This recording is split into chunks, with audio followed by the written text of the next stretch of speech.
예, 여러분 안녕하십니까? 전 시간에 이어서 교재 마지막 7장 부분 부정경쟁 방지법 등에 대한 강의를 진행하도록 하겠습니다. 이미 말씀드린 것처럼 금일은 마드리드 의정서에 의한 다국가 동시 출원 방법에 대한 내용들을 중심으로 살펴볼 예정이고요. 여러분들이 실무를 하시다 보면 국내의 사업으로만 전개하는 것이 아니라 해외, 중국이나 일본 혹은 미국이나 유럽 등의 해외로의 사업 진출과 영역 확대를 모색하는 방법을 강구해야 될 때가 발생이 됩니다. 상표는 앞서 말씀드린 것과 마찬가지로 속지주의를 그 기본 원칙으로 하고 있기 때문에 최소한 자국 내의 등록만을 가지고 타국에서의 권리 보호와 주장이 불가능한 것이라는 것을 잘 염두에 둬야 되겠습니다. 오늘 살펴보는 마드리드 의정서에 의한 다국가 동시 출원 방식에 대한 부분은 실무적으로는 아직 활성화되어 있는 부분은 아닙니다만 많은 기업들이 동시다발적으로 다수의 국가에 동시에 상표 출원을 하고 있는 그 제도적 방법에 대해서 다시 한번 잘 알려드리도록 하겠습니다. 그러면 먼저 앞선 시간에 살펴보았던 도메인 이름과 상표와의 관계에 대해서 다시 한번 정리를 하고 넘어가도록 하겠습니다. 자, 전 시간에 도메인 이름과 상표와의 관계에 대해서 간략히 살펴보았습니다. 누차 말씀드리지만 이제는 영업과 판매에 있어서 인터넷이라고 하는 가상의 공간과 시장을 배제하고는 논하기가 힘들 정도로 전통적인 오프라인 시장에 대비해서 온라인 시장이 확대되어 가고 있는 것이 현실입니다. 따라서 이러한 온라인상에서의 상거래와 상표에 대한 부분들을 확고히 하기 위해서는 도메인 네임과 같은 일종의 주소와 같은 역할을 잘 관리해야 될 필요성이 있는데요. 그러한 부분에 대한 내용을 전 시간에 간략히 살펴보았습니다.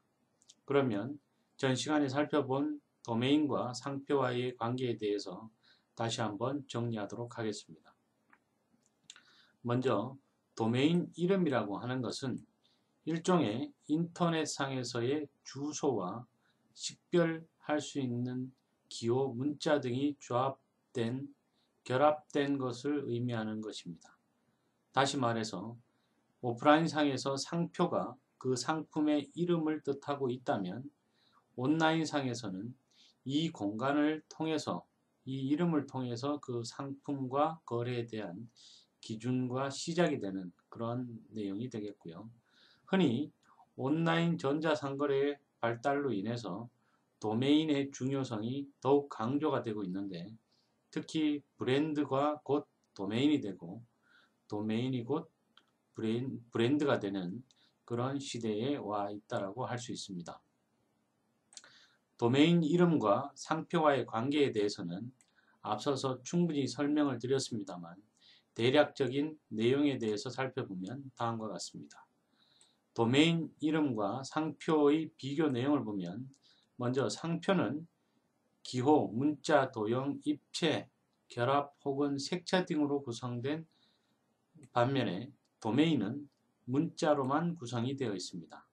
즉 다시 말해서 상표는 시각적 의미로 입체적 모양과 그리고 색깔까지를 전체 다양한 의미로 권리가 부여되고 관리되고 있다면 도메인은 인터넷이라고 하는 공간에 대해서 문자로만 그 주소와 같은 역할을 하고 있으므로 상표는 다양한 형태로 존재하는 반면에 도메인은 문자의 형태로만 존재하고 있다라는 차이점이 있다라고 말씀을 드렸습니다. 또한 상표는 식별력이 없이는 등록이 될 수 없다라는 명문 규정을 두고 있음에도 불구하고 도메인은 등록 가능성 등에 대해서는 크게 식별력을 영향을 미치지 않습니다. 즉 상표는 타인의 상표와 타인의 제품과 혹은 타인의 표식과 구별될 수 있는 식별력이 존재하는 것을 기본으로 하여 상표의 등록을 허용하는 반면에 도메인은 그 식별력에 대한 의미는 크게 중요하지 않고 문자로만 구성된 그 내용 자체가 식별력이 없다 하더라도 등록에는 별다른 제한이 따르지 않는다라고 이해하시면 되겠습니다. 이 밖에도 여러 부분에 있어서 상표와 도메인의 차이가 있습니다만 이 정도로만 이해를 하시고, 다만 최근의 도메인과 상표의 추세는 상표가 곧 도메인이고 도메인이 곧 상표가 되는 그러한 일체 현상을 보이고 있다는 특징이 있다라고 말씀드리겠습니다. 또한 상표와 도메인 저촉에 대한 그에 따른 조정과 구제에 대해서도 살펴보았는데요. 먼저 도메인 등록이 우선해도 상표 중지 청구는 인정되지 않습니다.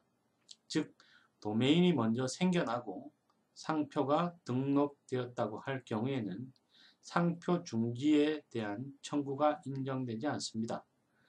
반대로 상표권 등록이 우선하는 경우, 즉 일반적 경우에 해당이 되겠는데요. 상표권을 먼저 등록을 하고 그 이후에 도메인이 등록된 이후에는 부정경쟁 행위에 해당이 되어서 이에 따른 상표 권리자는 도메인 이름을 사용하는 사용자에게 사용에 대한 중지와 차단을 요청할 수 있다 하겠습니다. 이러한 인터넷 도메인이 침해를 당하는 경우에는 부정경쟁 행위 금지 청구라든가 기타 손해배상 청구 혹은 관계기관의 강제 말소 등을 청구할 수 있는 가능하고, 이러한 부분들이 최근에 많은 실무로서 작용을 하고 있다라는 말씀도 전 시간에 드린 바 있습니다. 자, 그러면 오늘 마드리드 의정서에 의한 국제 출원 절차에 대해서 마지막으로 살펴보도록 하겠습니다. 이 마드리드 의정서에 의한 상표 출원 등록 절차를 설명드리기 이전에 실무적으로는 아직은 개별국가 출원을 많이 선호하고 있다라는 말씀을 드리겠습니다. 즉, 다시 말해서 각 국가별로 필요한 경우에 한하여 우리나라에 상표를 최초 출원 등록하듯이 중국에 대해서, 일본에 대해서 혹은 미국에 대해서 필요한 개별 국가가 요건으로 하는 상표 등록 절차를 따라서 개별 국가 등록을 하고 있는 것이 업계의 실무라고 할 수 있습니다. 다만 담배와 같은 KTNG나 글로벌 기업들, 삼성, 현대 등과 같은 이러한 다수의 글로벌 기업들은 하나의 상표권을 만들게 되면 동시에 다국가의 동시 출원을 시도해서 등록 관리하는 것이 일반적인데요. 이러한 글로벌 기업을 제외하고는 대다수의 기업들이 아직은 동시적인 다수의 국가에 사업 진출을 한다라기보다는 개별 국가에 맞춤형으로 진출하고 있는 것이 진출의 현실이기 때문에 이에 따라서 개별 국가 출원을 좀 더 선호하고 있고, 마드리드 의정서에 의한 출원은 장점도 있지만 분명히 단점도 존재하고 있다는 것을 잘 이해를 하셔야 되겠습니다. 그러면 마드리드 의정서에 의한 다국가 동시 출원 방법에 대한 내용을 알아보도록 하겠습니다. 먼저 상표와 관련해서는 속지주의를 기본 원칙으로 하되 마드리드 의정서에 의한 협약국 내에서 국제 출원을 동시에 인정하는 제도를 열고 있습니다. 이와 같은 방식에 의한 다국가 동시 출원을 마드리드 의정서에 의한 국제 출원 절차라고 이야기하고 있고요. 현재 30여 개 국가가 마드리드 의정서에 같이 뜻을 모아서 협약을 하고 있고, 우리나라를 비롯한 여러분들이 알고 있는 지식재산 선진국이라고 할 수 있는 미국, 유럽, 그리고 일본 등과 같은 다수의 국가에서 마드리드 의정서의 협약국으로서 함께 활동을 하고 있다라고 이해를 하시면 되겠습니다. 다만 마드리드 의정서에 의한 상표 출원 등록을 하든지 개별 국가에 의해서 하든지 반드시 해당국에서의 상표 보호와 관리를 위해서는 해당국에 대한 등록이 필요하다는 것이 기본이 되어야 되겠고요. 이러한 측면에서 상표를 만들어서 우리나라에 출원 혹은 등록한 사람은 다른 나라에 동시에 다수의 국가를 상대로 출원 등록할 수 있다는 이점을 가지고 이러한 마드리드 의정서에 의한 상표 출원 절차를 활용을 하고 있습니다. 개괄적인 내용을 살펴보면 먼저 우리나라를 기본적인 본국 관청 특허청이라고 한다면 이 본국 관청의 마드리드 의정서에 의한 국제 동시 출원을 신청을 하면 국제사무국, 즉 마드리드 의정서에 의한 다국가 동시 출원을 관장하는 국제사무국에 의해서 수수료 납부 여부, 국제출원서 방식심사, 국제공고 절차를 거쳐서 해당 지정국에 대한 관청의 동시국가 출원에 대한 절차를 진행하게 되어 있습니다. 다만 이러한 개별적 국가에서는 국내법에 의한 실체 심사를 진행하고 거절 이유가 있는 경우에 통보일로부터 1년 이내에 통보하도록 규정을 하고 있습니다. 이러한 절차에 의해서 마드리드 의정서 동시 출원 절차를 진행하게 되겠고요. 세부적인 내용은 다음과 같습니다. 먼저 마드리드 의정서에 의한 국제 출원 절차를 보면 상표를 출원 등록하고자 하는 출원인은 본인의 상표 출원 및 등록을 기초로 영어로 된 국제 출원서를 작성하여야만 합니다. 즉 마드리드 의정서에 의한 다국가 동시 출원은 기본적으로 영어라는 공통의 언어를 사용을 하고 있고 프랑스어나 기타 다른 언어를 허용하는 경우도 있지만 최근에 대부분의 내용들은 영어를 기본적인 언어로 하여 국제 출원서를 작성하고 있습니다. 이렇게 작성된 출원서를 출원인은 국내 특허청, 본국의 특허청이 되겠죠. 특허청에 접수하게 되고 그러면 특허청은 국제 출원의 출원인의 상표 등록 출원 또는 상표 등록과 국제 출원과 합치 여부를 심사를 한 이후에 합치되는 경우에 합치된다는 취지 및 국제 출원서의 특허청 도달이를 국제 출원서에 기재 후 국제사무국에 송부하게 됩니다. 즉 우리나라 특허청에다가 출원인이 국제 출원 신청을 하게 되면 국제 출원 요건이 적합하게 작성이 되었는지를 확인을 한 이후에 그에 따른 해당국의 출원을 위해서 국제사무국, 와이포 세계 지식재산 기부 국제사무국에 이를 통보하게 되고 이 서류를 받은 국제사무국은 국제출원서의 방식심사와 국제등록 부여의 국제등록 국제공고를 실시한 이후에 국제사무국은 각국 특허청에 이를 통보하게 되겠습니다.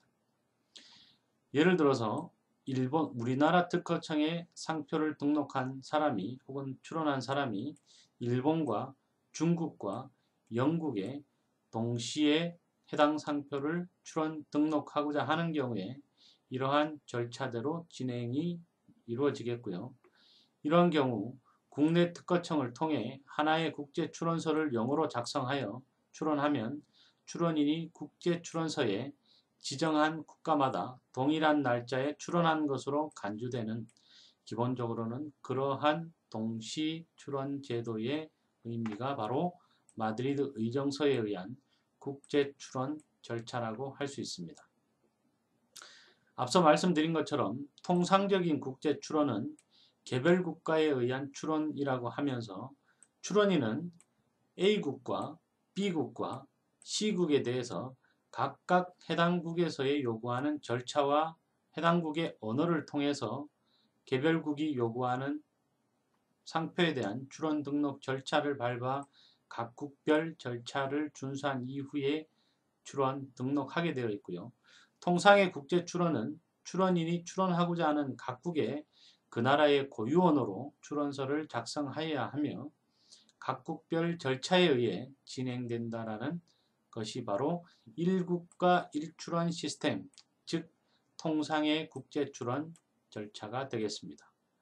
생각해 보시면 글로벌적인 사업을 진행하는 기업일수록 한 나라별로 개별 국가에 대한 절차를 진행하는 것은 경제적으로나 시간적으로 굉장히 많은 소모적 역할을 한다라고 할 수 있기 때문에 각 국가의 경제적 흐름을 고려해서 마드리드 의정서에 의한 국제 동시 출원 절차를 활용하게 되었고, 이러한 절차는 글로벌 기업일수록 활용도가 높고 영세하거나 개별 기업일수록 활용도가 조금 떨어지는 그런 현상을 보이고 있다고 하겠습니다. 또한 마드리드 의정서에 의한 국제 출원 절차와 내용을 살펴보도록 하겠습니다. 먼저 국제 등록일 인정 요건에 대해서는 국제 출원을 할 수 있는 자에 해당이 되어야 합니다. 첫 번째, 대한민국 국민이거나 대한민국의 주소 또는 영업소를 가진 자이어야 하고, 공동 출원인 경우에는 전원이 다 1, 2번에 해당이 되어야 하고, 기초 출원 또는 기초 등록 상표권을 공유한 경우에 한한다라고 할 수 있습니다. 또한 본인의 기초 출원 또는 등록이 반드시 있어야 합니다.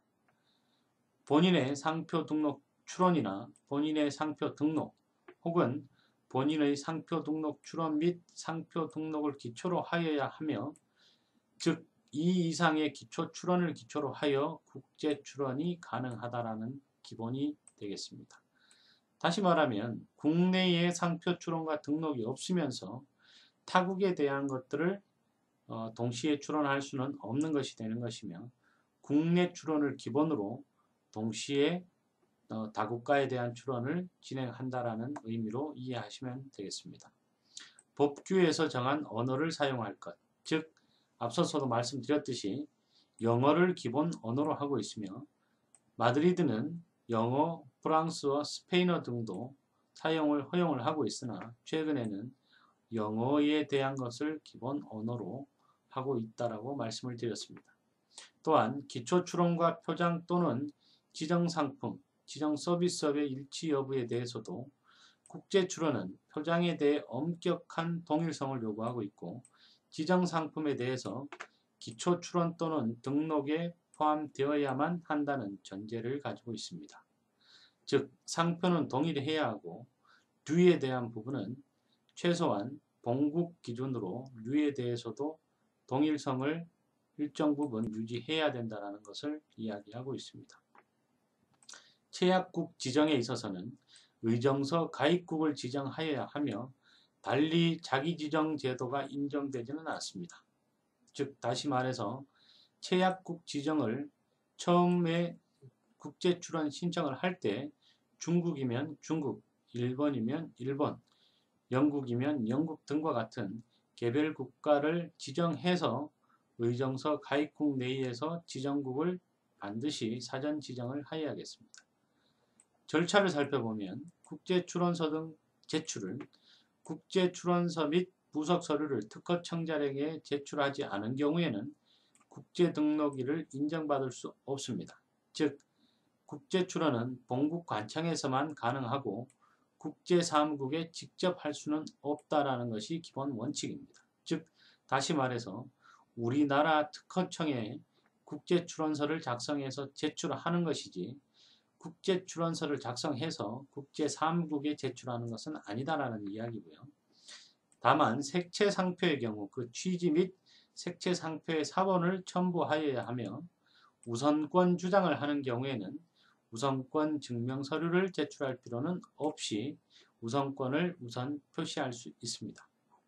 반드시 국제사무국에 직접 제출해야 하는 절차에 대해서 살펴보면 국제사무국에 납부해야 할 수수료 납부, 그리고 지정상품의 감축, 그리고 국제등록 포기, 국제등록의 취소, 국제등록 명의인의 주소 변경은 국제사무국에 직접 하여야 한다라고 각 규정하고 있습니다.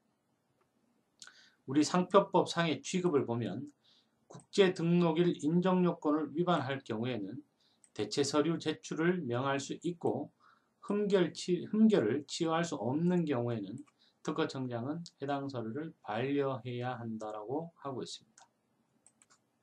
또한 수수료는 보정명령으로서 그 보정을 명할 수 있고 국제등록일 인정요건 구비 시에는 국제사무국에서 방식심사를 하여 하자가 없으면 국제등록이 이루어지며 국제공고를 하게 됩니다.